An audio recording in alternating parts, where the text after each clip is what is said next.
ఇంకొక విషయం మీరు గుర్తుపెట్టుకోవాల్సింది ఏమిటంటే ఈ రాష్ట్రంలో ఎన్ని పార్టీలు ఉన్నాయో మొత్తం అన్ని పార్టీలు బీజేపీకి బానిసలుగా తయారయ్యాయి.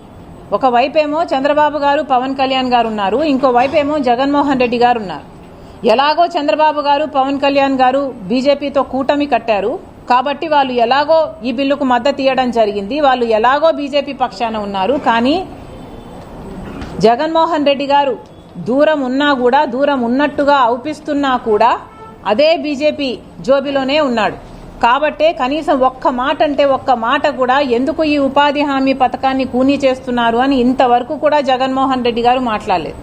కోట్ల మంది ప్రజలకు ఆసరా ఇచ్చిన ఈ పథకం, రాజశేఖర రెడ్డి గారు అంత అద్భుతంగా నడిపిన ఈ పథకం ఈరోజు ఇన్ని తూట్లు పెడుతుంది బీజేపీ అంటే, దానికి కూటమి సర్కార్ మద్దతు ఇచ్చింది అంటే, జగన్మోహన్ రెడ్డి గారు పల్లెత్తి మాట కూడా అనలేదు అంటే మరి బీజేపీకి వ్యతిరేకంగా జగన్మోహన్ రెడ్డి గారికి మాట్లాడే దమ్ము లేదనే అర్థమవుతుంది.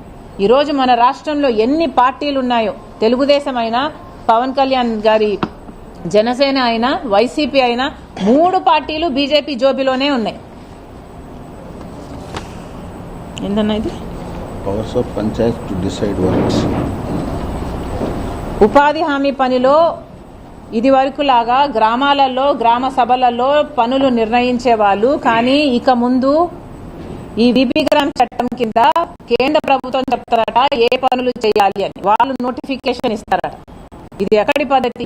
గ్రామాలలో గ్రామ అభివృద్ధి కోసం జరుగుతున్న ఈ ఉపాధి హామీ పని, ఉపాధి హామీ కార్యక్రమాలను ఇప్పుడు కేంద్ర ప్రభుత్వం నోటిఫికేషన్ ఇస్తుంది అంటే ఇక దీన్ని పూర్తిగా నీరు గార్చినట్టే. అసలు గ్రామాలలో అధికారాలే ఉండవు, గ్రామస్తులకు అధికారాలు ఉండవు.